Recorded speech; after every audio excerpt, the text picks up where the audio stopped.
What's good, Kinganda? Welcome back to the channel. I'm your boy O'Shea Duke Jackson, and welcome back to another episode of Fair Use. That's right.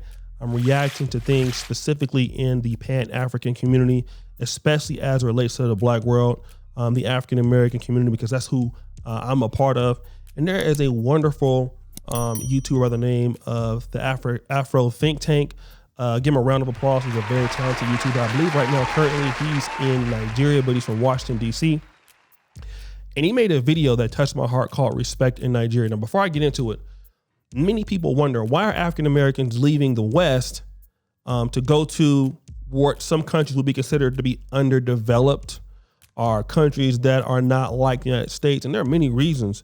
But I think that in this video, we're going to find out why a lot of us are enjoying Africa so much. It's not everything's about infrastructure or the internet or TV or nice roads.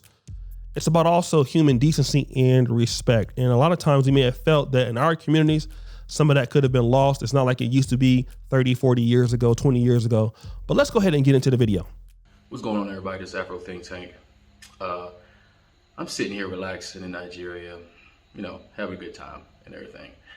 And as I interact with the village people, you know, my family, that's how it is, my fams, you know, the village, the community. I had a thought and I just want to talk about it. All right. And it's about respect and how, and I'm mainly talking to my African-American tribe. Okay. All right, my brothers. And before I get into this, I just want to say, I love my African-American tribe. I love my people. Okay, I like this.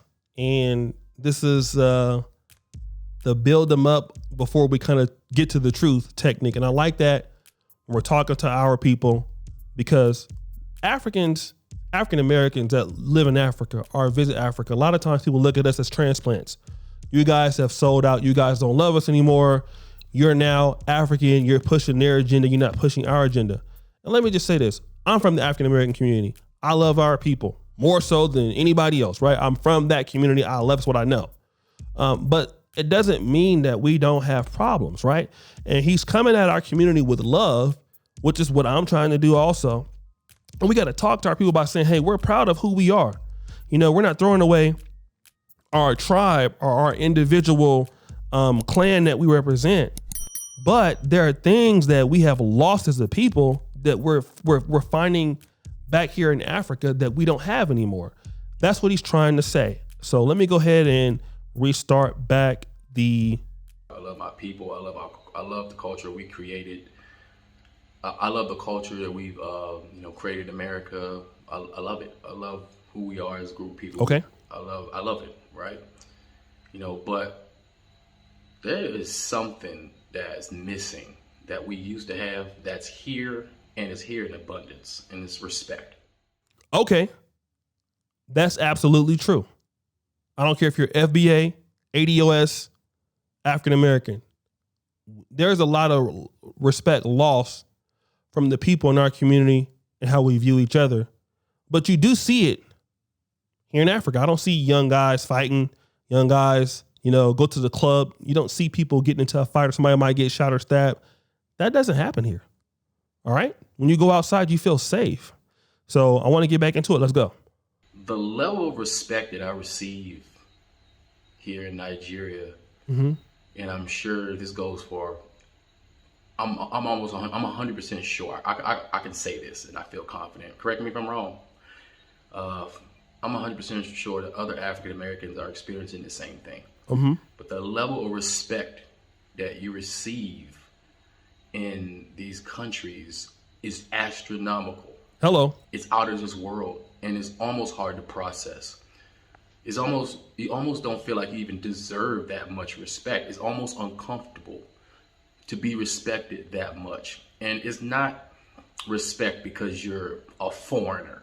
All right. Yes, of course, foreigners is intriguing. Right. You know, of course, you know, you have the other dynamics of yellow, foreigner, all these little small little things. But I'm just talking about just base level respect.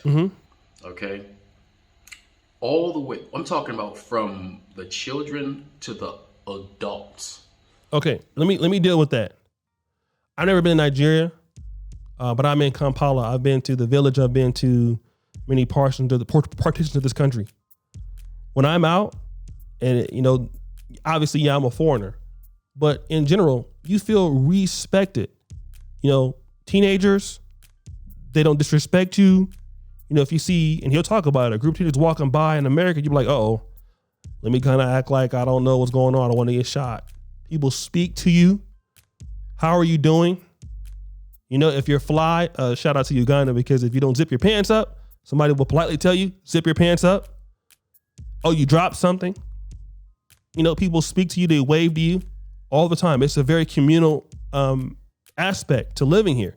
And you're like, and especially black men, even if you're trying to talk to women, if they don't like you or they're not going to talk to you, they'll be polite in rejecting you, right? And a lot of black men have been so broken down in America, you're not used to feeling respect as a black man anywhere. Even if you're rich and successful, you don't feel that respect. When you come to Africa, you get to become a man again. This is why guys like me, and people think, oh, you're out there because the girls look good and all this other stuff. Listen, yeah, women are attractive too, but if women don't respect you, or if there's no base level respect as a human being, you won't stay. And a lot of people all over the black world, Ghana, wherever African Americans are going, Gambia, they're feeling this base level respect. He's going to talk about this in detail. The level of respect that you get, the level of respect that people received here, the cultural, the sense of community, and the discipline within the structure of the community, of respect. Like little children, okay, here, little grade school children, when they walk past you, they bow. They do their prostration. They stop whatever they're doing and they acknowledge you. They literally full stop, acknowledge you, then they continue on doing what they're doing. Teenagers, I'm talking about young, testosterone and estrogen filled, wheat gray mattered, impressionable teenagers. Okay. It could be a cluster, a clan, a group, a mob of teenagers walking down the street, and they see you. They will stop what they're saying. They will stop what they're doing, look at you, and they will greet you, a full acknowledgement and greeting with full humbleness and respect. Then they will continue on being snot-nosed teenagers like all other teenagers, okay? Adults, young, testosterone-filled, warrior-age adult males will stop and greet you with respect. How many of you living in Philadelphia, you walk down the street and you have 6 or 7 teenage boys? Are you going to get that kind of respect? 7 adult black men in Baltimore, DC, LA? Or do you fear for your life? You feel like I need to cross the street. Well, you would you even be afraid to say hello? Like, hey, what's going on, brothers? Who are you talking to? You don't feel like you might get that? Are you afraid to talk to other black men in the mall? I know sometimes, I'll do it anyway. But hey, what set you from? Cuz this 60s over here. Uh-oh.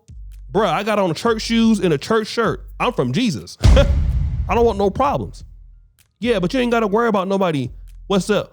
What side of Oakland you from? This Del Paso Heights, this Oak Park, this G Parkway, it's 29th Street Garbage Clip. What is it? Nah, that ain't gonna happen over here. You see what I'm saying? But see, we don't look at each other as a community anymore.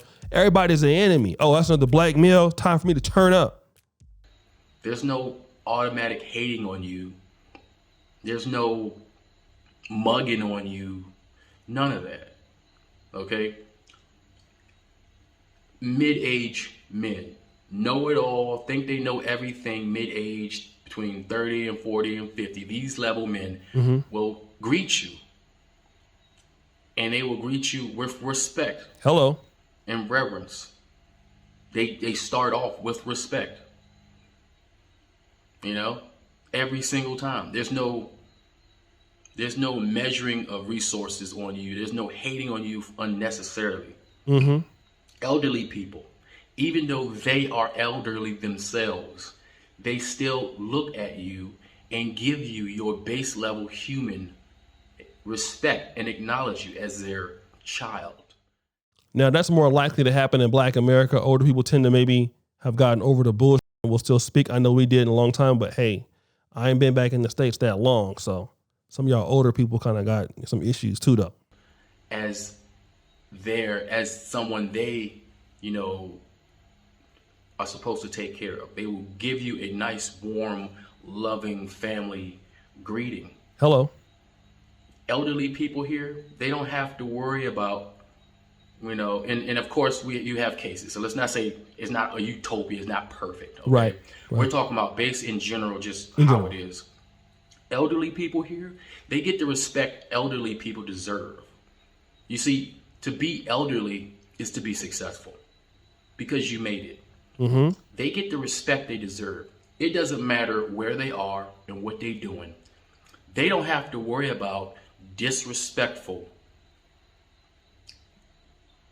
teenagers, disrespectful young adults, disrespecting them or belittling the fact that they're old. They don't have to worry about people say, oh, old man, old woman. They don't have to worry about getting old, weak and frail and worrying about their children, their great-grandchildren, disrespecting them or disregarding them as not human or as not valuable because they're old and not capable. They can walk around the village anytime and feel safe.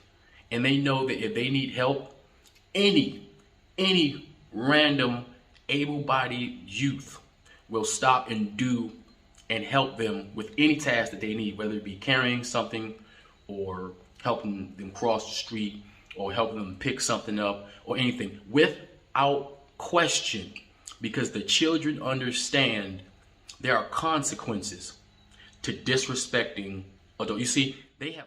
Okay. Any. Now, there are some in the African American community that will do it. Can we say any? Yeah, there's a people. Look at the stories on Baller Alert.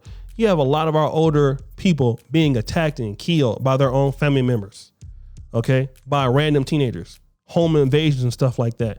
Does your parents feel safe in your old neighborhood? No, you want to get them the hell up out of there, right? Now watch what he's about to say here, though. They have consequences here.